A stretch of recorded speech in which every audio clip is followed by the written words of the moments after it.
Alors, nous parlons de ces événements que nous vivons en ces jours où malheureusement l'islam et les musulmans est aujourd'hui objet d'attaques et d'accusations. Surtout par rapport au rapport des musulmans, qu'est-ce qu'ils pensent les musulmans par rapport à leur relation avec les non-musulmans. Nous vivons dans une société non musulmane, mais aussi les musulmans qui vivent dans les sociétés musulmanes, tout le monde respecte les valeurs et les principes de l'islam. Les principes de l'islam sont clairs, sont contenus dans le Coran, dans la sunna du prophète sallallahu alayhi wa sallam, dans sa pratique également, mais aussi ont été observés, respectés tout le long de l'histoire de l'islam, dans ces pays où l'islam est majoritaire, où les musulmans ont l'autorité et le pouvoir. J'ai rappelé 4 principes. Le premier, c'est que l'islam est une religion qui a appelé à la justice et à la paix. Elle a interdit l'injustice sous toutes ses formes, l'agression de l'autre. C'est une chose qui est évidente. Allah subhanahu wa ta'ala dans le hadith al-Qudusi, il dit qu'il a interdit l'injustice pour lui-même. Allah subhanahu wa ta'ala qui a le pouvoir, l'autorité absolue sur ses créatures, et s'est interdit l'injustice. Et elle a dit, j'ai fait de l'injustice une interdiction entre vous. Entre vous, il parle de tous les hommes.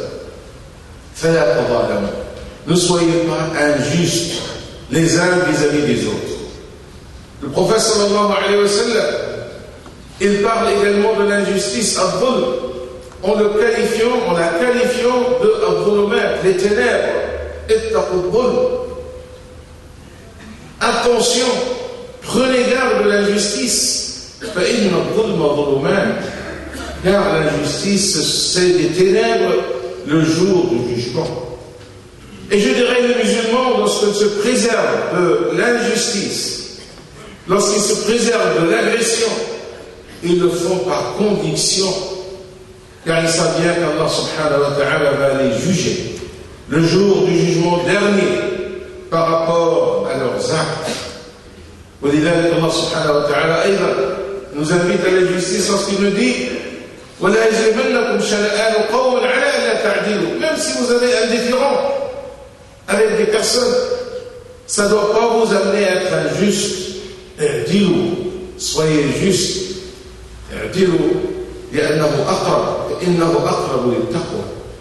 La justice est le chemin qui nous amène à la piété, à la crainte d'Allah Azza wa Jalla. Et il est significatif qu'Allah subhanahu wa ta'ala nous parle dans ce verset en parlant de la justice vis-à-vis des hommes, même vis-à-vis de ceux qui sont injustes vis-à-vis de vous. Et il vous dit, ça c'est le chemin qui vous mène à la crainte et la piété. Également parmi les principes de l'islam, évident, c'est que l'islam il a donné une sacralité à la vie humaine. Allah subhanahu wa ta'ala il considère que porter atteinte à une seule âme, c'est comme une porter atteinte à l'ensemble de l'humanité. Et celui qui sauve une seule âme, c'est comme il a sauvé l'humanité tout entière. Vous savez les hadiths du prophète sallallahu alayhi wa sallam qui parlent de la sacralité de la Mecque. Et il dit la sacralité du sang de l'homme est encore plus haut et plus important. Et parmi les principes également, c'est que l'islam il a reconnu dès ses débuts, et c'est bien dit, souligné dans le Coran, la diversité entre les hommes. Allah subhanahu wa ta'ala, comme le dit dans Sourate Al-Hujurat, c'est Dieu qui vous a créé d'un homme et d'une femme, et il a fait de vous des peuples et des tribus. C'est la diversité, afin que vous en reconnaissiez. La diversité, c'est elle qui a fait que l'islam il a interdit toute contrainte au niveau de la foi. C'est pour nous dire, quelle que soit la conviction que vous avez par rapport à la religion d'Allah subhanahu wa ta'ala, mais vous n'avez pas le droit de contraindre quiconque, car la foi, c'est la liberté, c'est le choix libre. ولذلك Allah subhanahu wa ta'ala dit à son prophète لست عليهم بمسيطر. وهذا الكلام نقوله, c'est-à-dire ces principes, c'est pas aujourd'hui qu'on le dit, mais on le dit depuis des années et des années, et on le répète. Alhamdulillah, c'est la conviction de la grande majorité des musulmans qui croient justement à cette diversité. Mais la diversité, c'était la réalité de l'islam dès ses débuts, puisque le prophète sallallahu alayhi wa sallam, dans la société de Médine, il a, comme vous le savez, défini ce qu'on appelle la constitution de Médine. Cette constitution qui reconnaît l'existence et l'égalité en droit entre les différentes composantes de Médine. Et comme vous le savez dans l'histoire, la grande communauté à l'époque du prophète sallallahu alayhi wa sallam, lorsqu'il est arrivé à Médine, c'était la communauté juive. Et le prophète, il a nommé toutes les tribus juives pour dire qu'ils ont les mêmes droits comme tous les autres, musulmans, non musulmans. Cette réalité de respect de la diversité, des libertés, des confessions, des religions de tout le monde est un principe qui a été toujours maintenu, observé, respecté tout le long de l'histoire. Et comme vous le savez, dans les pays arabes, nous trouvons aujourd'hui des groupes, des minorités chrétiennes qui sont totalement disparues dans les autres contrées du monde, mais qui sont toujours présentes justement dans cette car l'islam a bien précisé les règles en matière de diversité entre les hommes. Mais aussi notre principe, le Coran, il donne un statut particulier aux gens du livre. Et il nous invite de dialoguer avec eux et de chercher l'entente. Qu'on se rejoigne et qu'on se rencontre sur un mot qui peut nous réunir. Et il a invité les musulmans de dialoguer avec eux et de dialoguer de la bonne manière. Donc je dirais que les musulmans, alhamdulillah, que ce soit ici en France ou ailleurs, ces principes sont des principes fondamentaux. Ils croient à ces principes car ça part de leur source fondamentale. Le Coran et la Sunna du prophète sallallahu alayhi wa sallam, ils l'ont toujours respecté. S'il y a des gens, malheureusement, qui manquent au respect de ces principes et que sont toujours que des minorités, quelques individus, chacun est responsable de ce qu'il fait.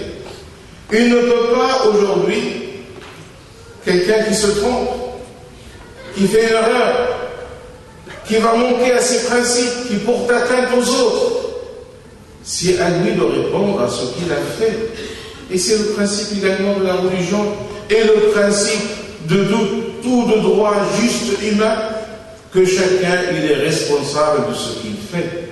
Et aujourd'hui, la majorité des musulmans sont respectueux de ces principes-là. Malheureusement, et contrairement à ce qu'on veut faire savoir, que les musulmans sont toujours, eux, à l'origine des agressions, des injustices, des actes de violence, de terrorisme.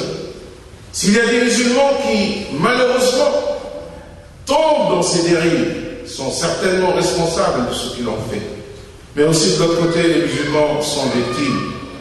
Et on le voit malheureusement dans beaucoup d'actes qui se répètent à travers le monde.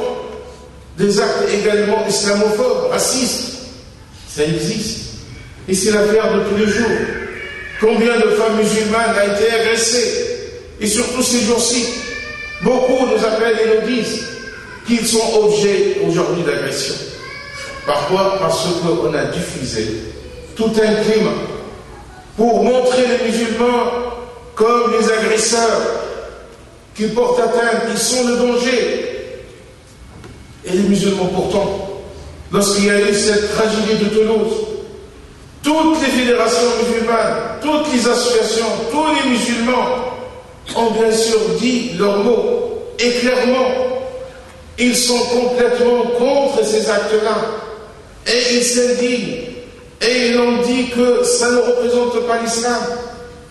Et on était nous-mêmes dans la souffrance, on était profondément touchés, car comme je dis tout à l'heure, la vie humaine, elle est indivisible, elle a une sacralité. Mais qu'est-ce qu'on nous demande de plus pour montrer notre position? Nous l'avons dit.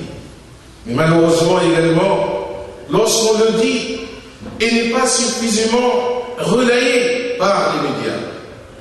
Mais les erreurs, on va mettre le focus pour montrer les erreurs des uns et des autres. Alors qu'il soit clair que les musulmans, ils sont contre tout acte d'agression, de violence, d'atteinte à la vie des autres, à leur liberté. C'est leur islam qui le dit ça. Et c'est leur comportement de tous les jours qui le confirme. Des gens qui ne respectent pas ces principes sont responsables de leurs principes. Mais on n'accepte pas que l'accusation soit généralisée, que tous les musulmans soient taxés de violence, de terrorisme, etc., car c'est une injustice vis-à-vis des musulmans. Et c'est dans ce cadre-là, malheureusement, que l'OIF est victime dans cette campagne de l'interdiction d'entrer en France d'un certain nombre de savants musulmans, pourtant connus par leur juste milieu, par leur modération, des chouyours que nous connaissons tous, qui sont venus pendant des années et des années. Cheikh Abdullah Basra, le grand spécialiste du Coran, du psalmodie du Coran, qui finit toujours ses prières dans le Bourget en invoquant Allah subhanahu wa ta'ala, en demandant du bien pour le pays, pour la France. Et il le dit chaque année, car le musulman, il veut le bien pour toute l'humanité, pour tout l'univers. Il se trouve aujourd'hui accusé comme une personnalité avec les autres qui sont un danger et qui sont des personnes qui diffusent à travers leur discours la haine et la violence. Il nous apporte des citations. Nous devons vérifier ces citations pour dire il dit telle chose et telle chose. Nous trouvons que c'est injuste de prendre de telles décisions, mais on est dans un pays de droit, que nous devons respecter le droit, les décisions, mais nous devons également défendre nos droits à travers la justice. Car aussi, pays de droit, certes, respecter les décisions prises, mais aussi se défendre à travers le droit.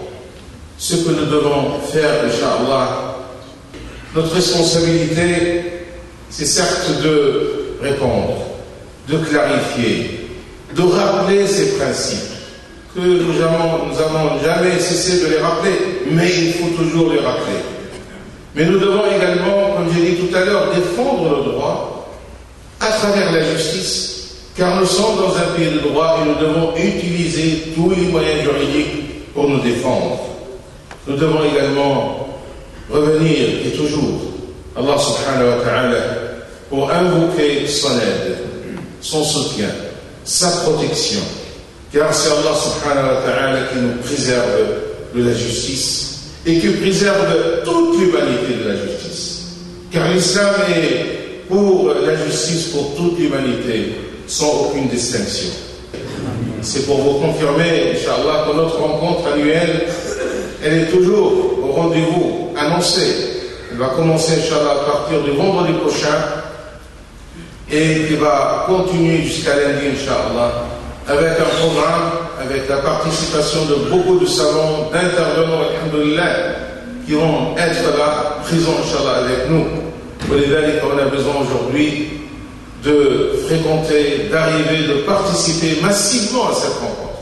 Comme ça a été fait, alhamdoulilah, tous les ans, mais cette année, nous devons, Inch'Allah, témoigner que les musulmans sont dans une démarche pacifique, mais ils sont dans le droit de pratiquer, de vivre leur religion.